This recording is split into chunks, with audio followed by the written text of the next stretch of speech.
al taller, somos poquitos, entonces el taller pues se va a ir rápido y les pedimos que hagamos las actividades de la forma más ágil posible y que participen lo más que se pueda. Sirve mucho que hay dos jóvenes muy jóvenes aquí y unos adultos contemporáneos que estamos de este lado, porque así podemos complementar un poco, ¿no? Nosotros no nacimos como ustedes en una era tan digitalizada, tan tecnológica, y hemos tenido que aprenderlo, y esas herramientas después de la pandemia las hemos tenido que, ya las sumábamos antes al salón de clases, pero hemos tenido que resumarlas, ¿no? Esa es una parte. Y el otro componente muy importante es justamente la imperatividad de mantener una relación entre la academia y los institutos electorales para precisamente fomentar y formar y crear ciudadanía y solidificar esos vínculos de la ciudadanía con los procesos democráticos, con los procesos de participación ciudadana y con los procesos de aprendizaje de ciudadanía, ¿no? Porque uno no nace sabiendo ser ciudadano, desafortunadamente. Entonces vamos a ir a esta actividad, creo que Laura ya se la saltaste. Ya está, ya están, ya les aparece la primera pregunta. Ya, eso. Ok, faltan, me aparecen 3 personas registradas y solo 2 respuestas, entonces alguien falta de darle, no sé cómo. Para que Laura haga la… Responde, te estamos esperando.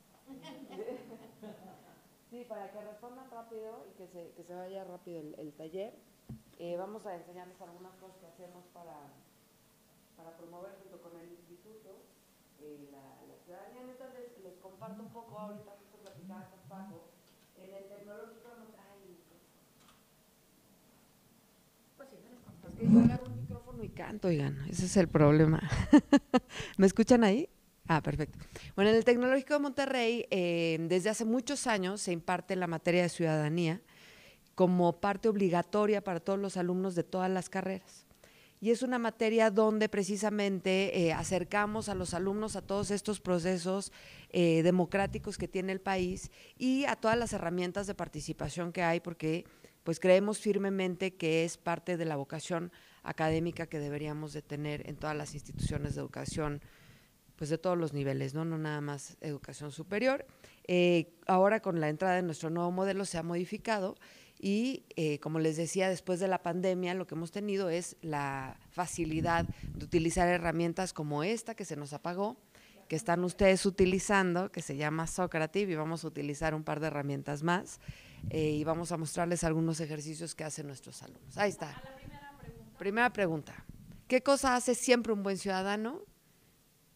Obedecer las leyes, votar en elecciones, mantenerse informado, ayudar a resolver problemas de su comunidad, pagar impuestos, participar en organizaciones de voluntariado y ayuda social o participar en agrupaciones políticas o sociales. Estas preguntas que van a ver están en un cuadernillo que tiene el Instituto Electoral, que estaba ahí en la página anterior. Está la bibliografía, exactamente. Es algo que hizo el INE, que no desarrolla el TEC, y es parte de esta colaboración que tenemos con ellos. Nosotros lo único que hacemos es montarla en una plataforma diferente para que sea mucho más atractiva para los estudiantes y además que nos permita medir en tiempo real los resultados, ¿no? Entonces ahí podemos ver que las respuestas más votadas, ¿verdad? Que las las más votadas son votar en elecciones y ayudar a resolver los problemas de la comunidad. ¿Cuál es la respuesta sugerida por el INE? Obedecer las leyes, es la que más ha tenido en términos generales, ¿no? Pero bueno, no somos una población representativa porque somos muy poquitos, la que sí. Ahora, lo interesante es ver cómo también limitamos la ciudadanía a ciertas cosas. A ciertas cosas, que es lo que vamos a ver. Aquí como somos público especializado, pues a lo mejor no tenemos tanta facilidad de ver eso, ¿no? Pero ya en un salón de alumnos que no han sido expuestos, por ejemplo, a trabajo ciudadano o que no han sido expuestos a la participación o que no han sido expuestos a suficiente información para conocer cuál ha sido el proceso del fortalecimiento de la democracia en México, pues las respuestas son mucho más variadas, ¿no? Entonces, bueno, la que sigue. Ok. Chan, chan, chan.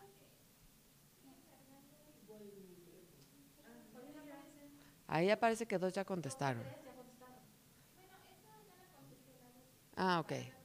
Ahí, por ejemplo, En el último año, y ahí lo que vemos son pues posibilidades de haber participado, las más votadas ahí son participación en manifestaciones, que ahora, bueno, a través de esta marcha de la Marea Roja, de esta manifestación que hubo el domingo, pues ya mucha gente se ha estado sumando a estas cosas, ¿no? Y también podemos ver históricamente que hay estos picos de participación, ¿no? Como a las elecciones, etcétera. Firmado peticiones o documentos en señal de protesta y colaborar en actividades de los partidos políticos. He intentado convencer a sus amigos para que voten por los candidatos. Yo creo que esa es una de las más normales, ¿no? Al menos en este país, seguramente en varios. La que sí. O por lo menos en este último año. O por lo menos en este último, claro, ¿cuándo, no? Exacto. También sí, exacto, si tuviéramos, por ejemplo, un consecutivo de las respuestas de los estudiantes, ¿no? Un histórico, pues eso nos daría muchísimas respuestas más, ¿no? De cómo se comportan en momentos electorales o no. Nosotros ahora podríamos contrastar, por ejemplo, con nuestros alumnos en Campus Ciudad de México, en Campus Santa Fe y en Campus Estado de México, que hay elecciones en este momento. La que sigue, en los próximos 12 meses, ¿qué tan factible es que usted participe en? O sea, ¿cuál de esas se anotarían?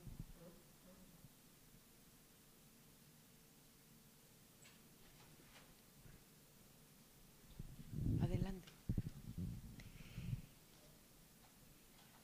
Listo. Y ahí, bueno, pues la que más ganó es comparte información política a través de redes, que la hacemos todos todo el tiempo, ¿no? Alguna noticia, algún meme, ¿no? Que sigue siendo información política o desinformación, como lo vimos en el panel de hace ratito. La que sigue. Información o desinformación. ¿Qué razón explica o no explica por qué usted no ha participado? O sea, ¿por qué no participan los alumnos, no? Y yo en el caso de mis alumnos les podría decir… Para mis alumnos yo también, pero quiero ver también la de ellos.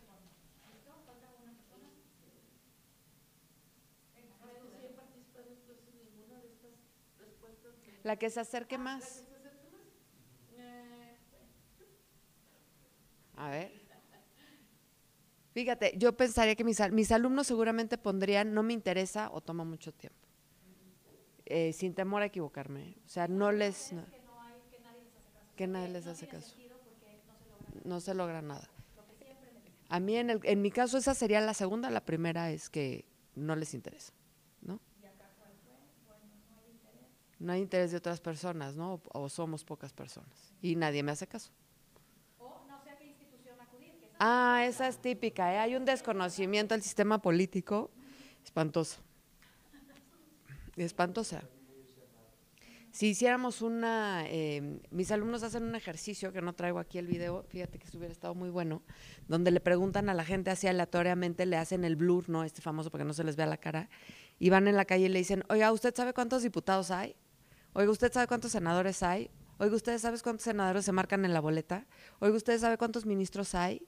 ¿No? Y lo vemos ya después de que ellos aprenden este sistema político y nos reímos mucho, ¿no? Porque dicen, ay, ¿cómo no saben? Y yo, pues, si ustedes tampoco sabían, ¿no? ¿Qué sirve para influir en las decisiones de gobierno? ¿Qué sí sirve? ¿Qué sí sirve? Perdón. Falta uno.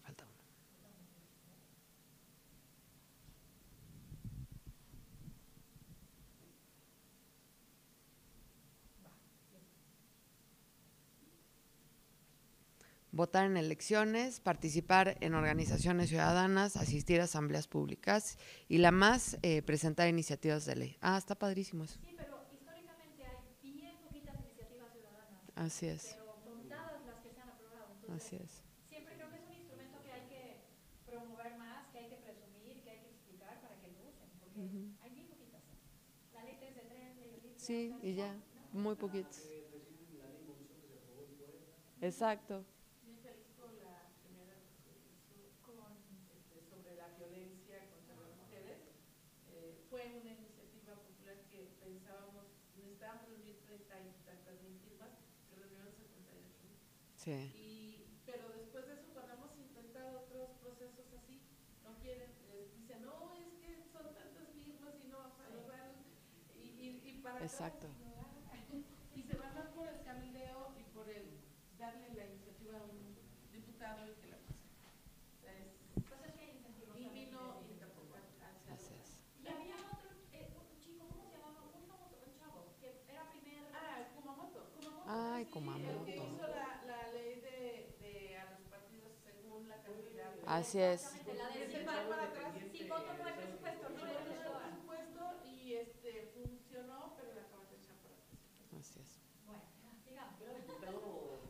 Independiente. Jalisco. Independiente y ahorita es regional de Zapopan. Así es. Y también tienen un escaño ahorita en Jalisco. Un partido independiente. No es futuro, sino es futuro. Sí. Muy bien, sigamos, para que se está grabando. Abstenerse o no votar es una forma de mostrar rechazo hacia los partidos políticos. Hay un video buenísimo, ahorita que en lo que contestan, que se llama Votar no vale huevo. ¿No lo han visto? Y entonces es una forma maravillosa de explicar por qué uno no tiene que abstenerse, ¿no? Y entonces el video nos enseña una caja de huevo, ¿no? ¿Cuántos huevos trae una caja? No lo sé. No, un cartón. Ajá. Entonces son 1, 2, 3, 4, 5 por 6, ¿no? Vamos a hacer un cartón más chico, ¿no? Está más barato. Y sí me quedaron como huevitos porque están todos chocos, ¿no? Y entonces lo que explica el video, que por ahí se los ponemos al ratito, si nos da tiempo, dice, imagínense que esta es la población electoral, ¿no? De esta población electoral, todos estos deciden que no van a votar. Estos votan por el partido más, estos por el partido menos, estos dejan su voto en blanco, estos no fueron, voto en blanco, y estos votan por el partido de la estrella. Esto quiere decir que solamente 4 personas deciden por todo el resto. Sí. Entonces a mí me encanta ese video porque a mí estas campañas de abstención, ¿no? Pues, aunque sí sea, ¿no?, una muestra de desinterés, ¿no? Exactamente, ¿no?, a la manipulación, ¿no?, y a los partidos que tienen más posibilidades también de movilización, ¿no? ¿La que sigue? Anular el voto es una opción válida para expresar opiniones políticas. Eso o rayarlas, ¿no? A mí me tocó ser funcionaria de casilla y fue así de las cosas que más he disfrutado, porque me tocaron muchas boletas que decían cosas maravillosas. ¿Cómo cuáles? Decían cosas maravillosas como Chabelo es el rey, voten por Chabelo. Todos son iguales, no voto por nadie, ¿no? Que viva mi mamá. Pero que es tristísimo eso, o sea, la verdad es que más bien significa un buen de cosas que habría que trabajar, que habría que modificar, que habría que hablar con los partidos políticos, que habría que cambiar en los partidos políticos para que no tuvieras que llegar a leer que mi mamá, viva mi mamá. Que viva mi mamá, ¿no? O votos nulos, ¿no? Sí, es impresionante. Creo que el valor del voto y de la participación es algo que hay que reforzar. Así es. De la participación en general, ¿no? Podemos ver el True Answers. Perdóneme, Ya nos estás en esta.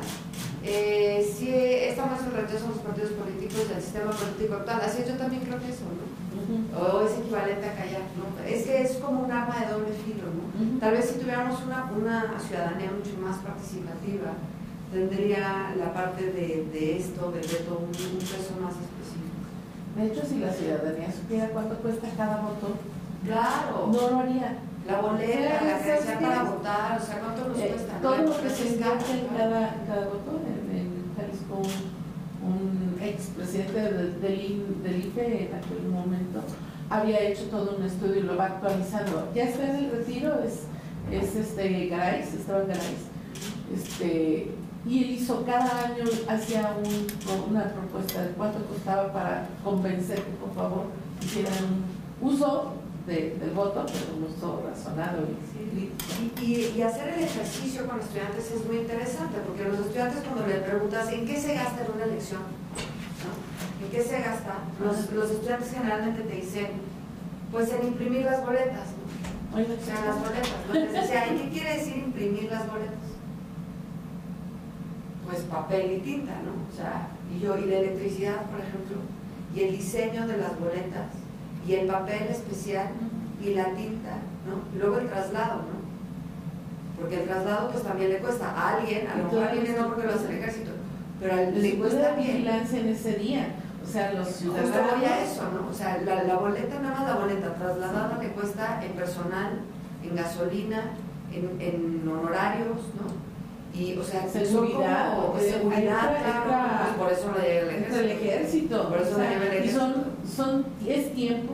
Tiempo, claro. Son honorarios y el tiempo de la ciudadanía también. Así es. Entonces, pues son cosas como que no quedan tan claras a la hora de que uno contabiliza lo que nos cuesta la democracia. ¿Anular el voto es útil? Pues depende. Con la analogía del huevo. Con la analogía del huevo ya vimos que Que no va. no, que no. La caja de huevos nos indica que no. Que no es Exacto. útil. Sí, bueno, no se está discutiendo de la legalidad, pero sí, Su actitud sobre los partidos políticos en México, ¿cuál es? Cuéntanos. La cara, ¿no? O sea, ojalá la cámara pudiera ver la cara de aquí los participantes ante esta pregunta. Sería maravilloso. Sabemos su respuesta. algunos, ¿No? pocos. Ya están, ya me va. Algo negativo, muy negativa, claro. ¿No? Es como cuando le preguntan a una persona qué partido político te representa. ¿Qué partido político lo representa? Bueno, aquí Otra vez las caras, otra vez las caras. es único, pero nada más tiene una diputada. Pues que era independiente y decidieron hacerlo porque precisamente cuando Kumamoto iba por la senaduría, el que se hubieran aliado dos partidos tumbó y él tenía más votos que ellos. Claro. Pero cuando se aliaron, lo Sí. tumbaron y quedaron completamente. Habían ganado 3 alcaldías y se quedaron afuera. Así es. Ya vamos a más de la mitad. Los partidos políticos que tenemos en México contribuyen al desarrollo de la democracia. Pues deberían de ser instituciones políticas de desarrollo, ¿no? Desarrollo de la democracia. Y No que podemos decir es un que contrapeso no. también en el gobierno. Deberían de ser un contrapeso. Sí, ahorita yo veo lo que ahorita estoy viendo como un trapezo un poquito débil dentro de los propios partidos, esa mi modo de ver. Pero más que nada los partidos que están opositores están en periodo de cambio y cómo cambiar las funciones para Exacto. actuar conforme cuando estén en el poder. Exacto. Eso es lo que yo considero. Y bueno, la política pues es eso, ¿no? La política es la lucha por el poder, pero para alcanzar objetivos que nos lleven hacia el bien común. La búsqueda de acuerdo. Muy bien. gracias. Algo de acuerdo. ¿Alguien puso algo de Yo acuerdo? puse algo de acuerdo, sí, en algunos partes sí, en Sí, algunas sí, partes. Ok, va. Puede ser dependiendo dónde y dependiendo qué partido. Exacto. ¿No? Va. Sí, porque si no, no podríamos hablar. ¿Son un mal necesario entre partidos políticos? Es buena, ¿no? La pregunta. Algunos. Es súper buena. Es que Es que representan la pluralidad de ideas. Pero, Representan la pluralidad O sea, de en la ideas. teoría. En la teoría. Pero en la realidad. Me sí. encanta tu respuesta y te voy a contar una anécdota. Como parte del curso de política mexicana, uno de los módulos de aprendizaje es justamente partidos políticos y los alumnos están obligados a investigar, ¿no? Cuáles son los principios de los partidos, etcétera. Entonces tuve un alumno que le tocó el PAN, ¿no? Y entonces cuando le tocó exponer se para, ¿no? Y se queda callado y dice, es que pues en el papel todos deberíamos de ser panistas. En el papel, ¿no? Dice, nada más que voltea uno y los ve y pues ya es otra cosa, ¿no? Y entonces se levanta el PRI y dice, no, pues es que también todos deberíamos de ser priistas en el papel. No, pues es que todos deberíamos de ser perreístas o morenistas, ¿no? Pues sí, es que lo que dice en el papel sí representa, ¿no? A varias personas, pero pues los hechos ahí, ¿no? Tus hechos no me dejan. yo estuve leyendo los principios de MC en Jalisco MC y los de Morena.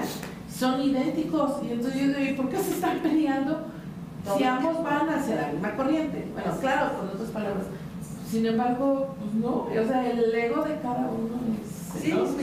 y es parte de esta lucha, ¿no? Por el poder. Sí, es algo Morena y MC en diferentes ideologías, son de la misma ideología, pero también hay otros. Hay otros tipos de ideologías que tienen tanto Movimiento Ciudadano como el Movimiento de Regeneración Nacional. Y el verde. Bueno, sí, esa es otra historia. Bueno, eso es otra cosa. Ahí está.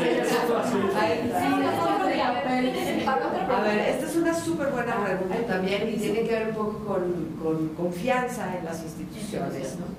Si tuviesen algún problema, ¿a quién acudirían? ¿A un profesional en el tema? ¿A un funcionario público? ¿A una escuela o universidad? ¿A una organización no gubernamental? ¿Periódico, radio, canal de televisión o algún partido político? ¿A quién acudirían si tuvieran un problema? Y quisiesen que se resolviese de la manera más rápida. A ver. Ya está ahí. Ya lo mandé. A ver. Un profesional, fíjense, escuela, universidad o una organización no gubernamental. Ajá. Pues Pues sí, es que trabajamos de la mano. Así es. No, pues yo, periódico, medio de comunicación. Pero es que luego también para que te peleen no Pero hoy en día como que los medios de comunicación son la forma más rápida de viralizar un tema. Así es. o las redes sociales. También Las redes sociales. Exactamente. Sí. Sí, pues sí, las redes sociales son, nada más son, Manuel Castells, que lo mencionaban en la mañana, decía que todos en esta época nos hemos vuelto prosumidores de información. Somos al mismo tiempo productores y consumidores de información. De hecho, los medios se alimentan de la información que el usuario pone, no es sí, para algunas notas. Los que lo generan, sí. Sí, ya luego van a la fuente. Vamos. ¿Qué les molesta más de los partidos políticos? Ya. Fácil. Fácil. Bueno, porque la Andamos a lo mejor Sí, claro, yo hubiera puesto todas las anteriores también, ¿no? Y para los que están ahí en cámaras que no nos ven, dice que no cumplen sus promesas, que son corruptos, que no les interesan los problemas de la gente, que tienen sueldos altos o todas las anteriores. Pero a ver, ahí fíjense como acaban de decir ustedes mismos que las plataformas de los partidos, sí, o sea que si uno las lee dices, oye, sí, todos deberíamos ser panistas, morenistas, pero entonces, ¿qué pasa? ¿Dónde se pierde de lo escrito de la teoría a la práctica? Porque ¿qué están haciendo? Hay un divorcio entre lo que hace el partido político y atender a la gente, en realidad. No llegas a atender los problemas sociales. Es correcto. Ahí se pierde. Eso está pasando en esa. Algo que leí apenas de Ostrogowski, que Ajá. hace una crítica muy fuerte hacia los partidos políticos. Ostrogowski hace una fuerte crítica a los partidos. Sí, porque dice que son atraidores de masas, que al final se Atraidores de masas. se convierten en amos y no solucionan los problemas. Así es, se vuelven tiranos, ¿no? Sí. Se vuelven tiranos. Razones para hacer o no hacer trabajo comunitario. Esta es muy buena también. ¿Por qué harían o no harían trabajo comunitario? Y hay opciones para sí y opciones para no. Las de sí son porque me gusta ayudar a la gente, sí, si aprendiera algo que me sea útil, sí, porque no tengo nada mejor que hacer. O no, porque no tengo tiempo, o no, porque no quiero. ¿Cuál es la razón de sí y no? Y lo interesante de esta pregunta es que el trabajo comunitario también es ciudadanía y también es participación. Claro. Entonces, porque de repente por eso empieza así las preguntas, solo es votar. Hacer ciudadanía y participar es solo votar. No, también es influir en otras áreas sociales, ¿no? Esferas. A ver, va. Sí, porque me gusta. Sí, los sí y los no. No opciones. No, todos aquí sí. Todos aquí participan, por eso. Muy bien. ¿Eres miembro de alguna organización social y o ciudadana? Ahí solo pongan sí, no. Sí, ¿cuál? ¿Y de cuál? No, nada más sí o no, nada más sí o no. ¿Por qué? Sí, no, cuál, por qué y cuál es su cargo. ¿Desde cuándo? ¿Desde cuánto ganan? Uy, no manches. Que también dice algo. Sí, somos muy pocos. En México, no comparado, por ejemplo, con los países europeos, el porcentaje de la población que está involucrado en una organización no lucrativa es muy poca, y generalmente la gente que en México se involucra en las organizaciones es porque ha tenido algún problema, y esa organización, a diferencia de los partidos, sí lo representa 100%. Niños con Down, por ejemplo, alto al secuestro, ¿no? O sea, temas de delincuencia sobre todo, o de enfermedades, ¿no? Crónico-degenerativas, pues son las que nos invitan más a participar, porque lo hemos pasado en carne propia o en algún familiar cercano. Los políticos se preocupan mucho por lo que piensa la gente como yo. No le entiendo. ¿Es sí o no? Sí. Ajá. O no. Los políticos se preocupan mucho por lo que piensa la gente como yo. tema que está así. Lo que me preocupa más la imagen de, siento, por ejemplo, como vivo en un municipio de los más marginados de Catepec, pues prácticamente yo al quien considero entre comillas alcalde no me representa como yo pienso que debería de ser, al contrario, le otorga un poco más prioridad a su misma persona, a su mismo gabinete, a su mismo cabildo, que a la misma ciudadanía. A pesar de que somos uno de los municipios más poblados, ya también es muy complicado que tenga alguna, que pueda escuchar lo que yo como ciudadano exijo, porque para algo está puesto en una candidatura, para algo está puesto en la presidencia municipal. Así es, muy bien. ¿Podemos hablar? No, exacto, y se reflejan las políticas públicas que hacen, ¿no? Son meramente para ellos. La penúltima, la gente como yo tiene influencia sobre lo que hace el gobierno. ¿De acuerdo, poco en desacuerdo o muy en desacuerdo? Qué buena pregunta. Hasta yo estoy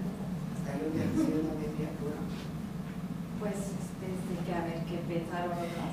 Entonces, bueno, esto nomás les recuerdo, es una parte del material que tiene el INE, lo tiene cuadernillos, y tiene muchísimo material así que se puede utilizar dentro del aula para sensibilizar a las poblaciones de estudiantes y que pues entiendan, ¿no?, el valor de la participación en este país. Pues yo no le he puesto eso. ¿Algo en desacuerdo? Algo de acuerdo yo. En que sí, Yo también sí, estaría algo de acuerdo. Sí, se puede. ¿En qué institución tiene más confianza? Maestros, ejército, organizaciones no gubernamentales, empresas, medios de comunicación, organizaciones vecinales, gobierno federal, jueces, presidente de la república o presidente municipal. No, ya sabemos que presidente municipal no. Desafortunadamente. Después de haber leído las mentiras de mis maestros, yo creo que... ¡Ay! Las mentiras de los maestros, qué horror. Venga, falta una. Hay una... no le he dado su... Gracias. Ahí está, listo.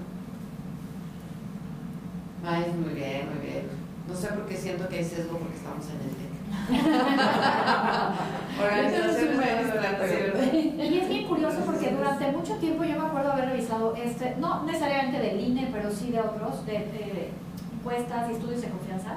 Sí, y había muchísima confianza en el ejército, ¿eh? Sí, el ejército siempre salía entre los tres primeros. Sí. Luego las universidades. Pero bueno, acordamos que somos un grupo reducido, ¿no? Sí, tenemos sesgo también del lugar del sobre el ejército y empezó a perder confianza a partir del 2005, pero seguía en puntos altos. O sea, no comparado con... ¿Sabes que siempre, a mí siempre me gusta hacer esta pregunta? Si te viene persiguiendo un ladrón, ¿no? Imagínate que te viene persiguiendo un ladrón y vienes corriendo rápido, ¿no? Muy, muy rápido. Y ves enfrente de ti un policía o un soldado. ¿A quién le piensa yo? Al soldado. Al soldado, yo también, o sea, yo sin dudarlo, ¿no? Yo me sigo. Así le dices, corran, ¿no? Ok, bueno, vamos a la que sigue. Ahí está la bibliografía. Perdón, Y está la en internet, la que viene es un netty, pero no lo vamos a hacer, ¿no? O si quieres, pregúntaselo. Sí, les voy a preguntar, ¿ustedes qué otra cosa preguntarían o qué quitarían de este puesto? Así, a mano alzada. Sí, se sienten... ya estaba de si se sienten representados por los partidos. Sí, ese está. Ese ya está. Como yo preguntaría, ¿cuánto de tu tiempo destinarías?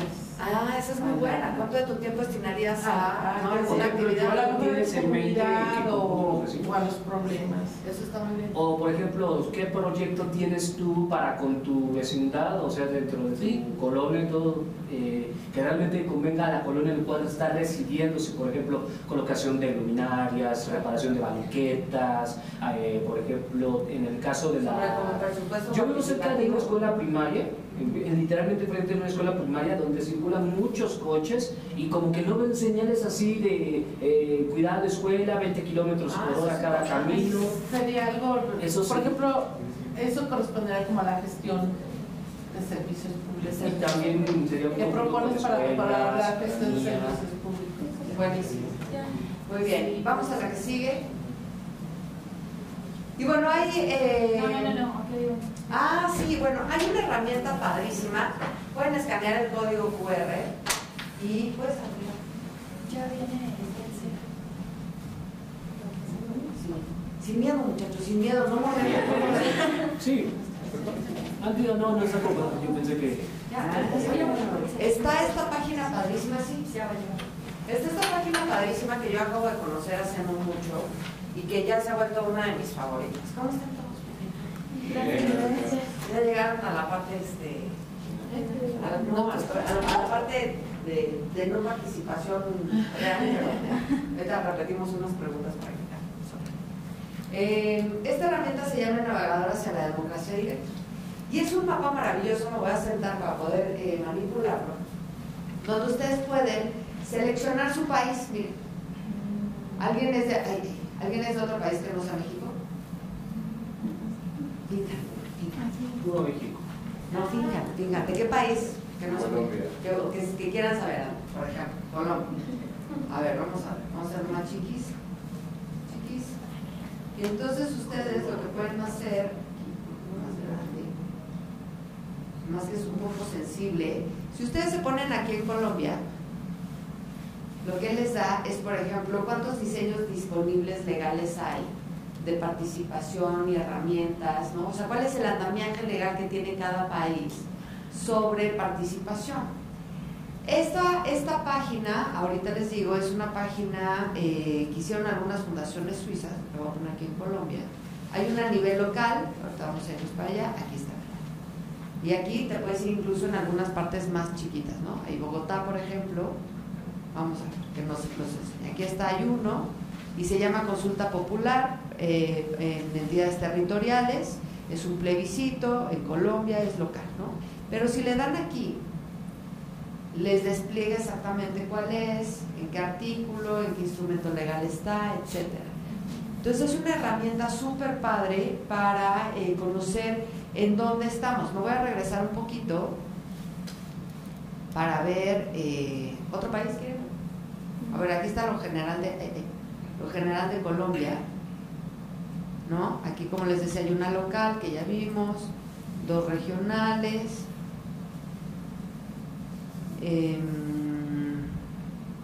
Este es una iniciativa popular, ¿no? Que está en el artículo 106, quiénes son los actores, quién la puede iniciar, quiénes toman la decisión, ¿no? Entonces nos ayuda mucho para saber exactamente en dónde está cada país. Si nos vamos a México, porque pues era por donde debía haber empezado, ¿verdad? Vamos a México, déjenme me regreso, aquí está México. México tiene 85 a nivel local, 3 a nivel nacional y 182 a nivel regional. O sea, tenemos un montón de andamiaje institucional que nos permite la participación ciudadana con un fundamento legal real. Les voy a regresar para, si quieren, tomarle la fotito al navegador hacia la democracia. Y tiene una parte padrísima, aquí está, le puso Laurita aquí, un pasaporte que les va diciendo qué cosa ya cumplió el país, ¿no? Entonces tienen un pasaporte donde ustedes pueden ponerle ahí, mi país ya hizo esto, mi país no lo hizo, le falta, etc., ¿no? Entonces acá están la página. Y bueno, pues ya les había platicado un poco lo que hacíamos en el TEC, ¿no? Para profesores, por ejemplo, hay una certificación en ciudadanía, hay un curso que es obligatorio para todos los alumnos de todas las carreras del TEC. O sea, nadie se puede graduar sin tomar ese curso de ciudadanía, que es parte del compromiso de la formación constante. Los profesores se certifican en ciudadanía, aquí tenemos un profesor certificado de ciudadanía, otra por acá, otra que viene allá. Para los alumnos, el enfoque ciudadano en el servicio social, y también hay voluntariado para alumnos, ¿no? Vamos a hacer, por ejemplo, pies de casa para personas que perdieron sus casas por el sismo, se hacen lo que decía, ¿cómo te llamas? Yo. Luis Fernando. Luis, lo que nos decía de ir, por ejemplo, a pintar escuelas, ¿no? De pintar los pasacalles para que sean seguros para los niños, etcétera. Y para los nuevos planes es una competencia transversal, que quiere decir que los alumnos cuando egresen tienen que tener claro lo que es ser ciudadano, ¿no? Y eso pues nos ayuda mucho. Para empleados, pues ya el voluntariado y campañas de donación que hacemos a cada uno. Y esto es parte también de lo que hacemos en el aula, ¿no? Ya como cierre de curso, siempre les pedimos que nos ayuden a hacer una reflexión, ¿no? de por qué hay que hacer la participación, por qué ir hacia allá, por qué es necesario concientizar al resto de la población estudiantil, y esto lo hicieron algunos de mis estudiantes.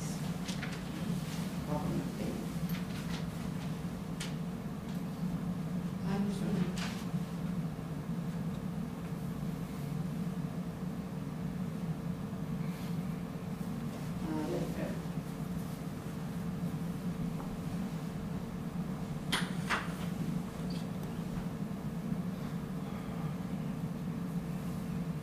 Vamos a subir a la mitad porque luego suena bien fuerte. Sí. Si suena fuerte no puedo decir. No es así.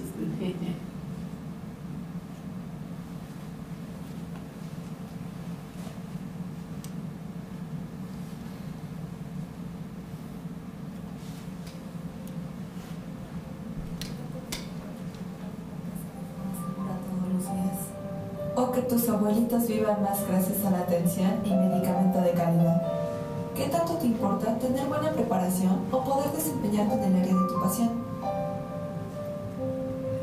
¿Mucho? Entonces, participa, realiza el cambio de tu vida, porque es tu presente y tu futuro.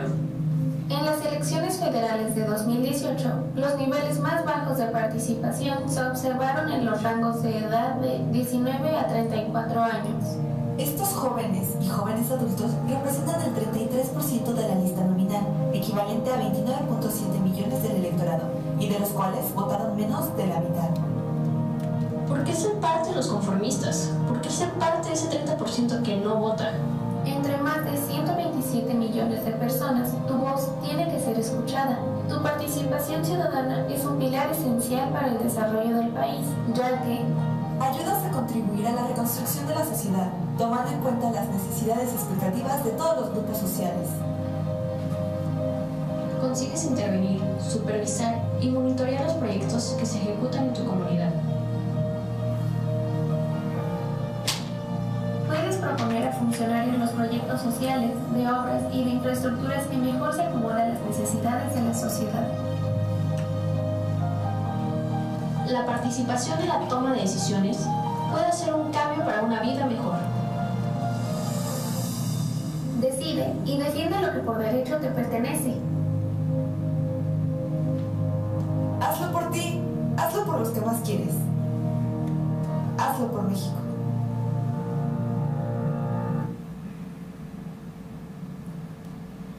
Y la profe gallina, ¿no?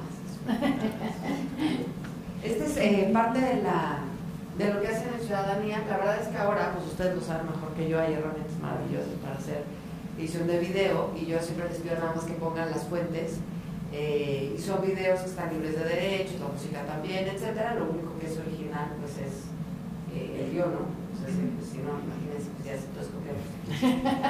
Ya qué chiste. Otra ministra. Exacto, ¿no? Ya tenemos de plagio, ya tenemos bastante por abajo. Y ahora quiero que me cuenten ustedes qué hacen en sus escuelas, por ejemplo, ¿no? Para fomentar la ciudadanía. Porque todos están en edades escolares, ¿no? Sí. Cuenten. Ay, sí, escucho a la maestra bien atenta para llevarse también ideas. A ver, vamos a dar ideas. Yo, de manera personal, bueno, yo soy forario en mi universidad aquí, pero estoy participando en el gabinete juvenil, el primero del país en el municipio de Querétaro, y justo me llamaba la atención que aquí señalaba que aproximadamente el 33% del electorado es la parte joven, ¿no? Pues ahorita el gobierno abierto y esta parte de participación ciudadana ha girado hacia los jóvenes.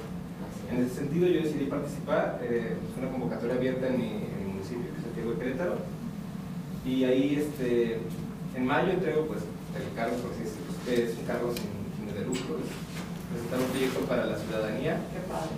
Y presentamos una aplicación que justo busca fortalecer la participación ciudadana a través de la denuncia ciudadana de servicios. Y en esta aplicación los nuevos comerciantes, sobre todo los jóvenes, pueden darle alta a sus negocios para que estén registrados por el municipio y que la gente los pueda encontrar. Y pues es un proyecto sumamente interesante de gobierno abierto, donde se hubo una bolsa de 10 millones por parte del municipio. Y es donde yo estoy participando como activamente, ¿no? porque pues, aquí realmente solo estudio y no estoy muy vinculado dentro de mi universidad todavía. Todavía, eso es lo más importante. Y hay esperanza. Hay esperanza, ¿no? Muy bien, siempre que se involucran los jóvenes en temas de presupuesto participativo, por ejemplo, es buenísimo, ¿no? Porque tienen mucha sensibilidad en lo que pasa, son los que más utilizan las calles, ¿no? El transporte público, pues, los espacios públicos en general. ¿Ustedes por allá qué hacen? Pues bueno, todos somos de la misma universidad. Ah, ¿sí? Sí, ¿De qué universidad son? De la UAM de Iztapalapa. De la UAM de Iztapalapa, bueno. Pues creo que más allá, o sea, creo que lo que siempre se intenta hacer son concientizar un poco respecto a haciendo conferencias, pláticas, talleres, que pues se abren no solo a nosotros que somos de ciencia política, sino se abren a toda la comunidad. Entonces creo que eso es una parte importante para empezar a ser parte de proyectos más grandes. Está buenísimo. Sí, y justamente cuando yo entré a la universidad, que fue antes que mis compañeros, Como 2 veces antes, qué exagerada. como un año y medio, existía una entrada general para todos donde no se pedía credencial. Podían entrar ciudadanos de la misma delegación a comer en el comedor. ¡Qué padre! Ajá, que es de bajo costo. Sí. Y también había personas que iban y tomaban clases libremente. Como de oyentes, ¿no? Sí, de Eso oyentes. está padrísimo. Pues esa es una... La esencia de la educación pública. La esencia de la educación Sí. pública, abierta, transparente, ¿no? Qué padre. Exacto, exacto. ¿Qué otra cosa nos quieren compartir? Bueno, yo les iba a presentar a Itzel Rodríguez. Itzel, además de ser una querida amiga, también egresada de nos grabamos hace como 2 años.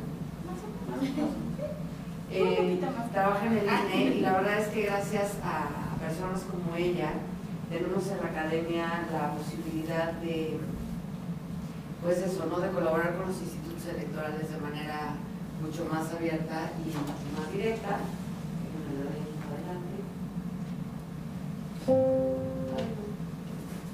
Y justamente les viene a hablar de la Estrategia Nacional de Cultura Cívica. Entonces, le voy a dejar el micrófono.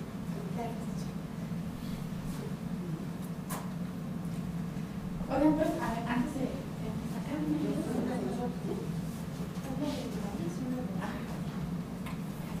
Bueno, pues buenas tardes a todos y todas. Muy contenta de estar aquí, una disculpa por llegar tarde, la verdad es que ustedes saben que estamos en momentos muy complicados políticamente. Hoy tomó posesión el nuevo secretario ejecutivo en funciones porque el plan B de la reforma electoral, pues que entró en vigor hoy, ciertamente, el día de ayer se señalaba que se cesaba el secretario ejecutivo del instituto, que es la cabeza operativa más importante de la institución, y pues eso generó muchísimos cambios. Entonces estaba un poco sufriendo porque dije, voy a alcanzar a ir y pues bueno, me gusta muchísimo la academia.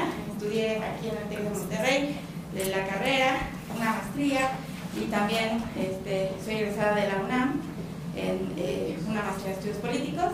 Y pues bueno, muy contenta de estar con ustedes y de compartirles un poco la experiencia del Instituto en la Estrategia Nacional de Cultura Cívica. Le voy a pedir a Francisco Morales que si digo alguna cosa que no sea cierta me diga, porque él es el operador de los últimos años de la Estrategia Nacional de Cultura Cívica. Pero a mí más bien, en vez de hablarles de esa parte operativa, me pareció importante venir a platicarles un poco qué es o cómo se concibió, cómo se percibió esta Estrategia Nacional de Cultura Cívica, porque, pues bueno, antes de, justamente le tocó a Paco desarrollar el informe país sobre la calidad de la ciudadanía en México, y pues este informe pues nos dio cuenta realmente de que hay un déficit de cultura cívica en nuestro país, pero más allá del diagnóstico propio de este informe país, que en un inicio fue como muy detonador de una alerta social, pública importante en torno a qué debemos hacer para combatir y para reforzar nuestra cultura política democrática, pues más allá de eso, convocó a repensar cómo tendríamos que hacer las estrategias de cultura cívica, ¿no? Es decir, en el INE veníamos haciendo cuestiones programáticas muy importantes de participación, digamos pensando en grupos sociales, en grupos etarios, pensando en niños, en adolescentes, en jóvenes, en cómo acercarnos durante mucho tiempo, y eso lamentablemente dejó de suceder.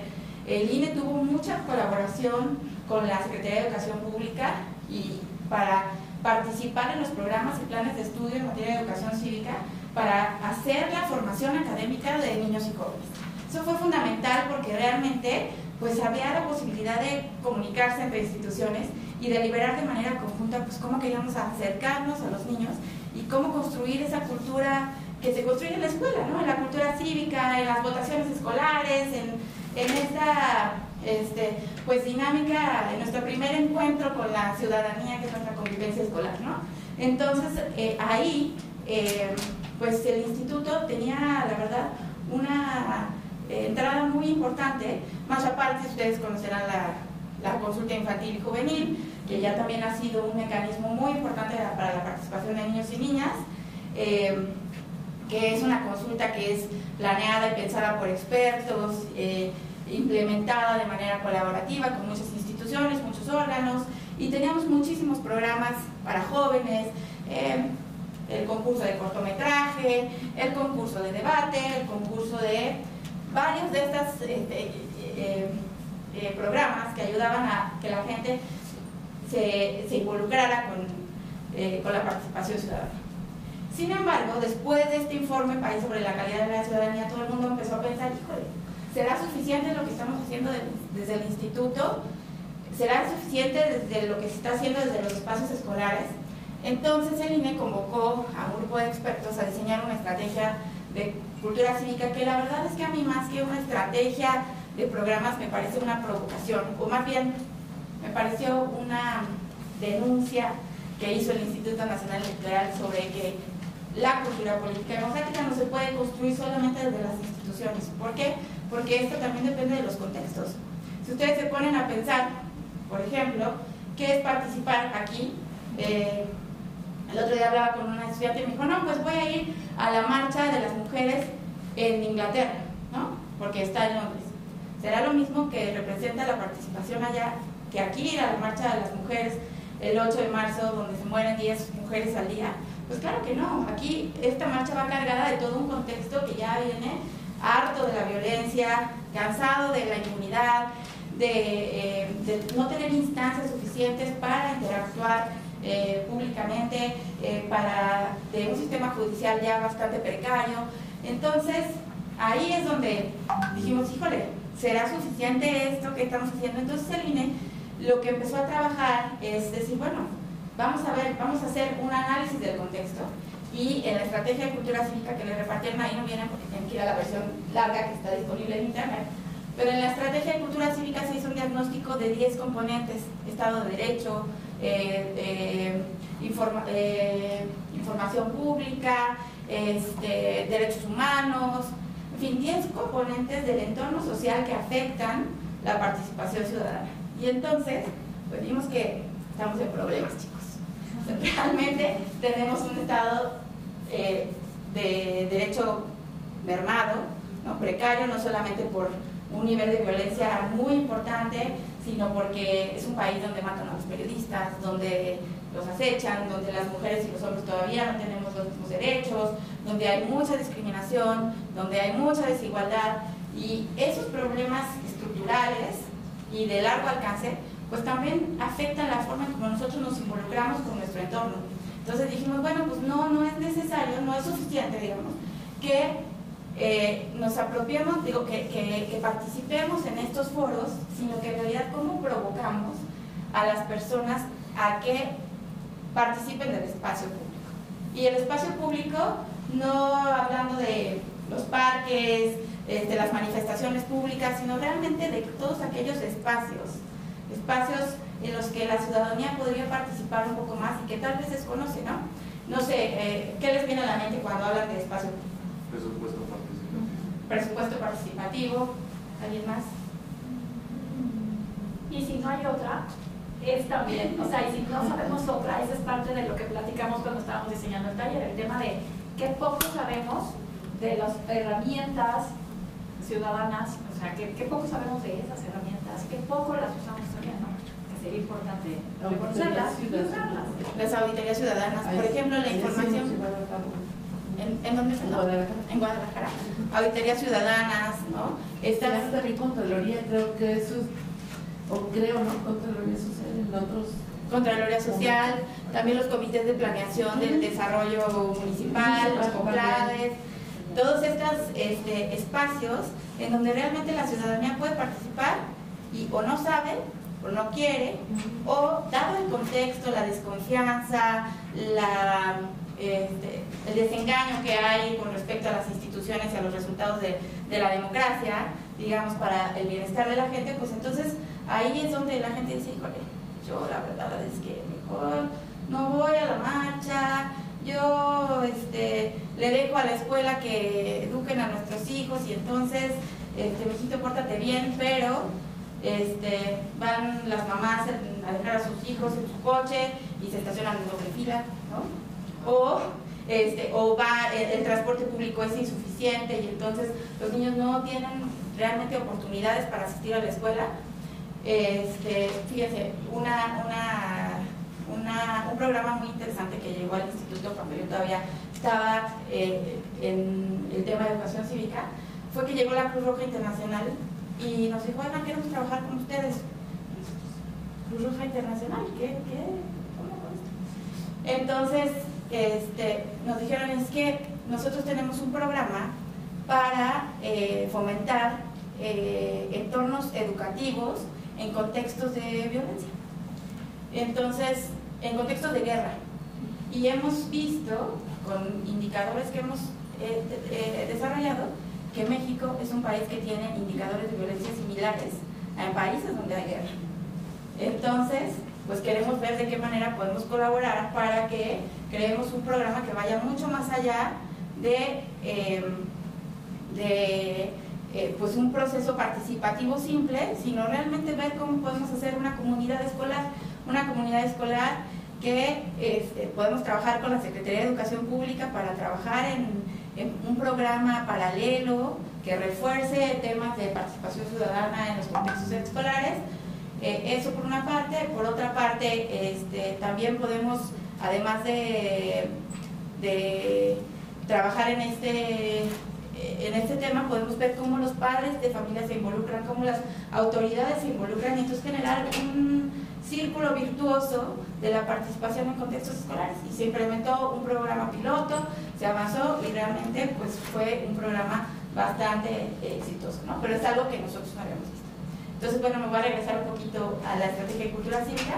Entonces, lo que propuso el INE, y les digo que es una propuesta porque el INE no puede implementarlo solo, es que había que generar espacios en tres vertientes, ¿no? Uno, que tuviera que ver con la producción de verdad, entendida como el acceso a la información pública. En este país solamente creo que el 1% de la población hace solicitudes de transparencia, ¿no? Y luego son para la tarea, chicos, para eso no. Entonces, solo el 1% de la población hace solicitudes de información pública, ¿no? Entonces, esos espacios están totalmente huecos, ¿no? Hay que ir hacia la producción de información pública, hay que meterse, hay que exigir que las páginas sean transparentes. Yo me acuerdo, la verdad es que tiene mucho tiempo que resulta súper complicado ir a una página de gobierno y encontrar, por ejemplo, el directorio de un funcionario, el teléfono de un funcionario. Eso no debería ser. O sea, ustedes entran a la página del INE y me van a encontrar mi nombre, dónde trabajo, en qué teléfono me pueden encontrar, que es parte de la concepción de transparencia que debemos tener, ¿no? El otro espacio de deliberación es el diálogo, ¿no? ¿Cuántos espacios para dialogar tenemos? ¿Dónde podemos participar? Donde se fomente el diálogo colaborativo, no el diálogo polarizado que ahorita traemos casi como una, pues parecería un medio del que no podemos escaparnos, ¿no? Esta polarización en la que si no estás acá, si no eres chai, eres fifí, si no estás a favor, estás en contra, y eso creemos desde el INE que eso no le hace justicia a una sociedad tan diversa como la que tenemos, y que entonces es muy importante encontrar todos estos programas que van hacia el diálogo público, hacia las estrategias de deliberación, hacia el presupuesto participativo, hacia los comités colegiados, hacia ver cómo los comités vecinales, por ejemplo, y entonces cómo provocar esta interacción a través del diálogo, de un diálogo constructivo, ordenado, y que ese diálogo genere contextos de exigencia. Esa es la tercera vía. La exigencia, nosotros lo decimos, la exigencia ya hasta suena muy retórico, pero es la exigencia al cumplimiento de la palabra pública empeñada, que es que tú le puedes exigir a tus autoridades que te den los resultados que te prometieron. Y entonces por eso en el INE, por ejemplo, tenemos un eje que ha sido muy, yo creo que muy bueno, que es por ejemplo una plataforma de candidatos, conóceles, no sé si alguna vez lo han, ese es un espacio público que pueden explorar. Por ejemplo, cuando hay procesos electorales, nosotros les solicitamos a los candidatos toda la información, su currículum y todos los datos de su propuesta, están públicos en la página de internet para que la gente tenga todas las posibilidades de elegir con la máxima información posible, con mucha verdad, ¿no? Y que pueda hacer mucha exigencia alrededor de esa información. Y exigirle a los diputados que realmente, pues, a ver, tú me prometiste esto, ¿dónde están tus líneas de acción? ¿Cómo las cumpliste? ¿Cómo las llevaste a cabo? Digamos, esta distancia que separa a los ciudadanos de los políticos y que nos hace solamente ser reactivos en torno a, híjole, que no estoy de acuerdo con él, este diputado nos está viendo la cara, ¿no? Hay un como discurso muy superficial alrededor de la política que tiene que nosotros como ciudadanos podemos llevar a un diálogo mucho más puntual, a un contexto de exigencia sobre la base de la información. Entonces es ahí una tercera vertiente de la Estrategia Nacional de Cultura Cívica que busca que todos participemos en contextos de exigencia, ¿no?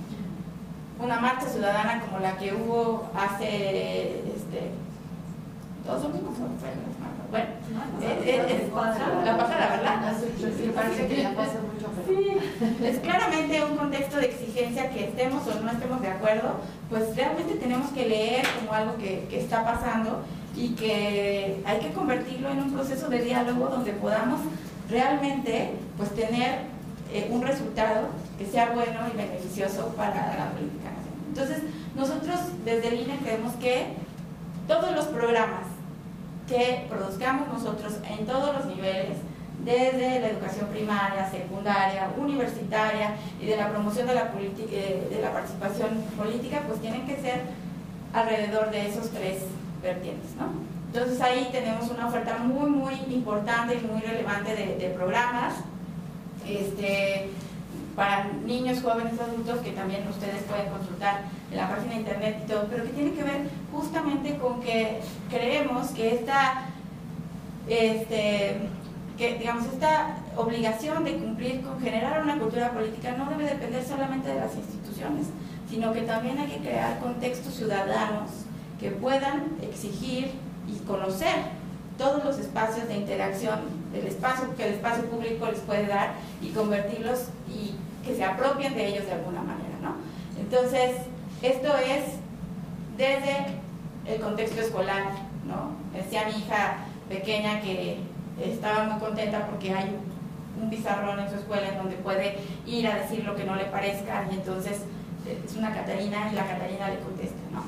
Entonces, bueno, ese es un espacio de exigencia en los espacios escolares. Oye, puede ser la antesala a un famoso tendedero, todos ubican perdón, pero sí. Sí, claro. Y que ha sido también todo un tema, ¿no? Que ha detonado en el espacio escolar pues una nueva un nuevo contexto de exigencia también para las universidades y para todos los espacios de trabajo, para que también el tema de la igualdad de género y la violencia hacia las mujeres pues se contenga, ¿no? Y creo que y que bueno, eso no va a suceder si no se establecen reglas desde las instituciones y que se cuiden las reglas desde las instituciones, gracias a estos contextos de exigencia y a que las mujeres cada vez estamos menos dispuestas a ceder en nuestros espacios que hemos ganado, las instituciones reaccionan y entonces empieza a haber este crecimiento de generar un espacio seguro para las mujeres, ¿no? Entonces creo que eso eso ha sido muy importante para el INE. Y pues bueno, realmente el camino pues no es fácil ni es, nosotros no vemos el camino a la participación política como un camino exclusivamente electoral. Obviamente es lo más importante para nosotros, digamos, como institución en términos de cumplimiento de nuestras obligaciones, promover la participación en las elecciones, dando certeza, imparcialidad, todo como por parte de la institución, es fundamental, pero también lo es realmente hacer una conciencia de que todos estos espacios de participación van fortaleciendo la cultura política, ¿no? Y también van haciendo que pues tengamos mejores indicadores a nivel general. Estaba viendo, por ejemplo, hace unos días, 3 días salió un tema de que el principal inhibidor de la inversión en México es la gobernanza, el tema de la gobernanza. Entonces, ¿por qué? Pues porque desde fuera los inversionistas, a pesar de que el peso ahorita está muy bien, estamos muy optimistas porque estamos a 18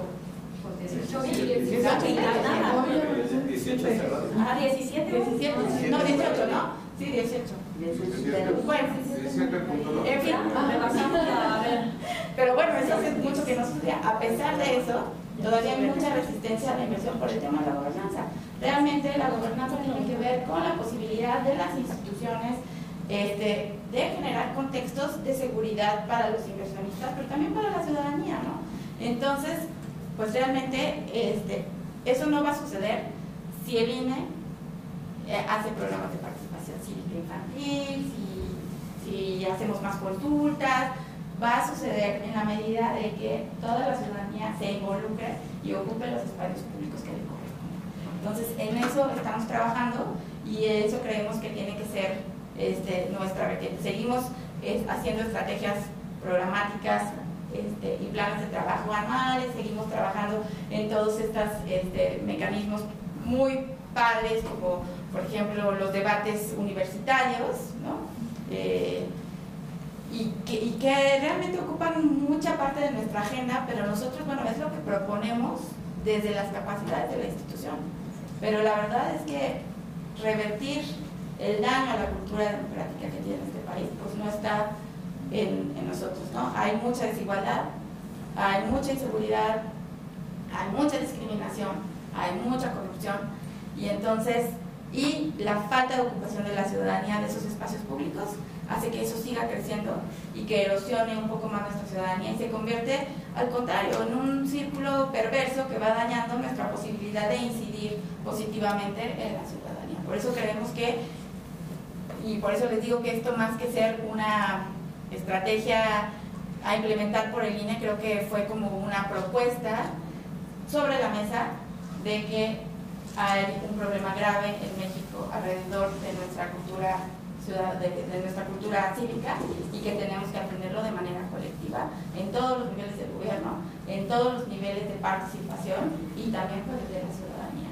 desde la academia, desde todas las instancias posibles. Entonces eso es nuestra propuesta y esta es la forma en la que vemos la educación cívica en esta estrategia de cultura cívica. Y pues si alguien tiene alguna duda, por supuesto, si puedo responderlas, será. Al principio mencionaba en la estrategia como dato que el 1% de la participación ciudadana lo exige, ¿no? Como esta parte, o tiene este interés sobre las políticas o la transparencia.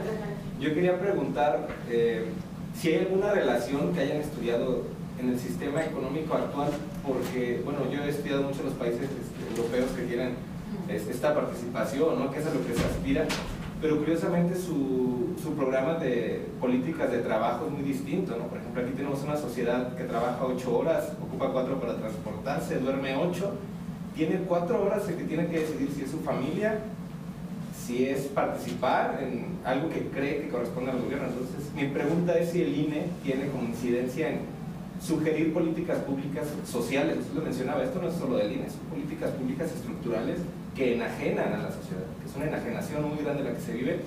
No justifico, pero intento entender la sociedad mexicana, ¿no? Es muy compleja, como usted lo mencionaba, Y pues solo quería preguntar si el INE es un canal de sugerencia para una política estructural mayor. Pues a través de los programas que se diseñan, por ejemplo, a través de la consulta infantil y juvenil, por ejemplo, se ha logrado hacer un método de incidencia, una cuestión de incidencia en las políticas públicas.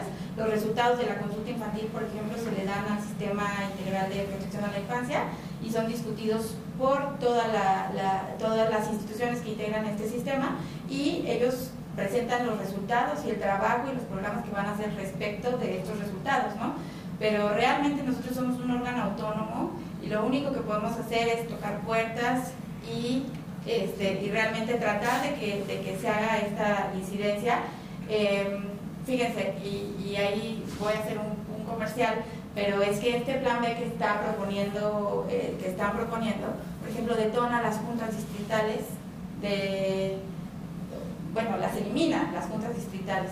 Y son las juntas distritales las que interactúan todo el tiempo para implementar los programas de educación cívica.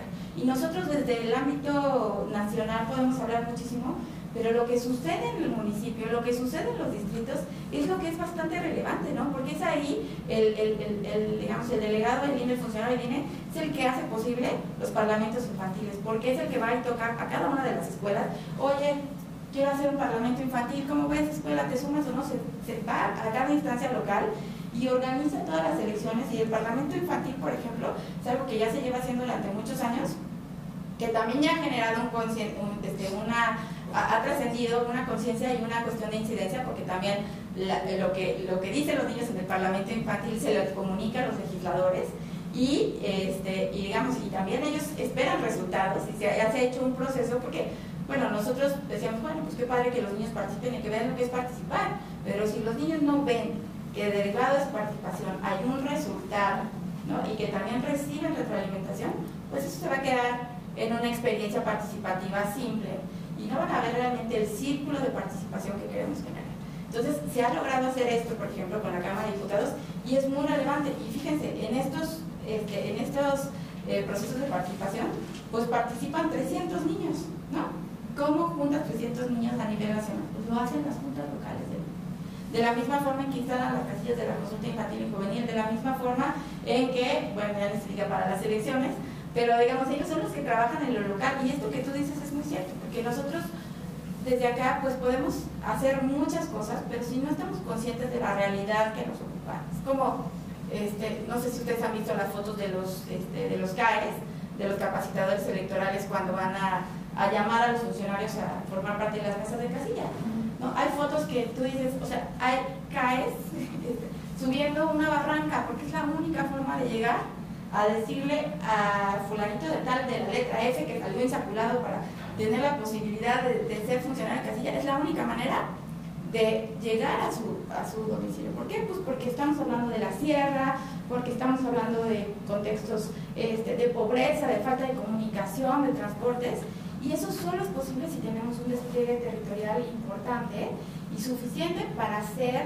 que todos estén incluidos, todas y todas estén incluidos en estos procesos de participación. Por eso la preocupación del INE con este plan B tiene que ver con eso, con que realmente pues quitan esta posibilidad de acercarnos a hacer incidencia, porque además estos vocales distritales también son los encargados de ir a hablar con el presidente municipal, con el de la tiendita de la esquina, con el que te va a prestar la escuela para que puedas instalar una casilla. Son en realidad los encargados de hacer toda esta negociación que va más allá y que genera este círculo de participación que nosotros no podemos ni debemos, creo. O sea, creo que ya México está mucho más allá y tiene que entender que somos un país muy, muy complejo, y que la complejidad no se atiende desde el centro, sino desde la federación, porque somos una federación. Entonces eso es algo muy, muy relevante, y es algo que nosotros detonamos en esos espacios, ¿no? Quizá no lo podemos hacer como una declaración abierta en la encívica, que si leen la presentación no tiene desperdicio, pero en la encívica realmente sí se propone una manera en que todas las instituciones colaboren. De hecho, se habla de un grupo colegiado de instituciones públicas, privadas, academias, que puedan participar en la generación de indicadores de mejora de la cultura cívica y de mejora de los contextos en los que esta se lleva a cabo. Pero, pues es una propuesta.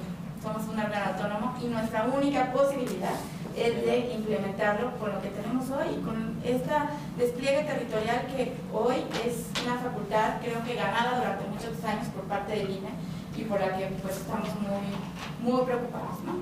Entonces, pues eso es lo que te digo. Una última. Y practicar políticas de un tanto coercitivas, por ejemplo en Brasil, que es obligatorio el voto para tener derecho a ciertos trámites, ¿esto fortalecería de manera brutal la participación ciudadana en tema electoral específicamente? ¿Lo han pensado? Pues sí, es un debate muy amplio sobre el tema de derechos y obligaciones, ¿no? O sea, realmente es qué tipo de ciudadanía quieres construir y a qué debe atender este concepto de ciudadanía. Es decir, voy a hacer que el ciudadano, para tener un derecho, tenga una obligación, ¿no? Y es esta parte de reciprocidad que pues ha sido un debate durante mucho tiempo que también se ha tenido. Por ejemplo, se ha tenido muchísimo ese debate para el tema del voto de los mexicanos en el exterior, ¿no? Porque quizá aquí ese debate se dejó y cuando vino el tema del voto de los mexicanos en el exterior resucitó, ¿no? ¿Por qué? Porque tiene que ver con que le vas a otorgar derechos políticos a alguien que ya no tiene ninguna obligación dentro de tu país, pero que a la vez estamos en una como dicotomía, pero que a la vez pues juega un papel muy importante para tu economía, ¿no? Y que además participan, o sea, los migrantes luego son más poderosos, digamos, que generan la verdad muchísimo desarrollo, ¿no? A través de los programas de 3x1, 4x1, mandan un peso, el municipio pone otro. Pues eso, por ejemplo, es una experiencia de incidencia ciudadana que han ganado los migrantes en el exterior. Ellos ponen un peso, el municipio otro peso, el estado otro peso y la federación otro peso. Y con ese peso construyen los puentes, y esos programas pues son realmente no solamente de incidencia económica, sino que eso hace que realmente haya una comunicación, digamos, social, pública, donde la gente pueda participar en decir, oiga, me mandaron, sí, yo voy a mandar un dinero, pero quiero que sea cerca de la casa de mi mamá, ¿no? Porque ahí yo he visto que hay una necesidad muy importante y eso se va generando también, y eso pues va siendo un contexto de exigencia. Entonces ahí, pues decimos nosotros, híjole, derechos políticos. Ahora, por ejemplo, hay un nuevo debate que va mucho más allá del tema de los migrantes. Es la gente extranjera que vive en un país quiere votar, porque lo que pasa en ese país le afecta. Los mexicanos quieren votar en Estados Unidos, ¿no? En Argentina ya los migrantes, los residentes de extranjero pueden votar. ¿Por qué no? Si lo que pasa a su alrededor les afecta directamente. Entonces, aunque no sean ciudadanos, pueden incidir. ¿Por qué? Pagan impuestos, están sujetos a las reglas locales. Entonces, ¿por qué no dejarlos participar? Este es otro nivel de debate que se ha tenido de manera internacional y que, bueno, yo creo que en México se hace muy complejo, pues porque también tenemos un patrón migratorio muy complicado, ¿no? Tanto de mexicanos como pues de centroamericanos que vienen y que hacen que digamos, ching, de veras queremos que todos los hondureños que hoy están aquí, que voten, o sea, vamos a poder, digamos, con eso, con la exigencia que va a generar eso de políticas públicas hacia ellos, no sé, o sea, entonces yo creo que pues es un debate que sigue todo el tiempo evolucionando. En México yo creo que, no sé si la obligatoriedad del voto vaya a prosperar, como que hay este concepto como de voluntad, ¿no? Ciudadana. Muy idealista, ¿no? No, es que habría que entender también de dónde viene el inicio de la construcción de la creación de esa democracia donde quisimos ir a lo largo de todo el siglo XX. Entonces, me parecería que sería algo que iría en contra de los principios, hasta revolucionarios, de verdad. Lo mismo que el tema de los extranjeros. ¿Cuál es el tema que tenemos todos? Y eso lo pueden ver en las noticias, el presidente lo dice, todo el mundo lo dice, no a la intervención extranjera. Hay toda una tradición atrás, hay todo un contexto histórico por el cual, que a lo mejor podría funcionar que votaran los extranjeros, pero hay un contexto histórico que te puede frenar, ¿no? Sí. Y que te dicen es que eso en México no nos gusta. Entonces, pues es difícil, ¿no? Sí, queremos que hagan nuestra voluntad en la casa de los compadres del norte, pero aquí, realmente cuando nos exigen cuestiones de migración, no queremos. Y tiene que ver, sí, con esta concepción también de la soberanía, de la nacionalidad, de la mexicanidad, ¿no? De la construcción y el ideal que tenemos de los mexicanos, ¿no? De ser mexicano. Entonces, bueno, ¿alguien más? Bueno, ¿más? ¿No? Xochitl se despide porque tiene que tomar un vuelo, entonces corrió ahorita a algún aeropuerto, no sé cuál, cuál de los dos, pero corrió para allá.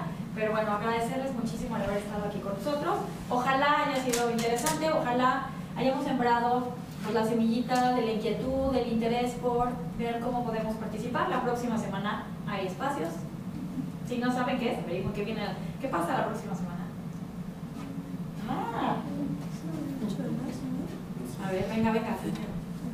Sí, es la marcha del 8 de marzo. Sí, así es. No saben aquí que es la más famosa de todo el país. Y seguro va a haber muchos foros y bueno, en el TEC también, digamos, como academia tenemos una gran cantidad a nivel nacional de eventos, pero bueno, también hay en los espacios públicos, pues tómenlos si es de su interés, ¿no? Pues muchísimas gracias. Y ahí están nuestros correos por si me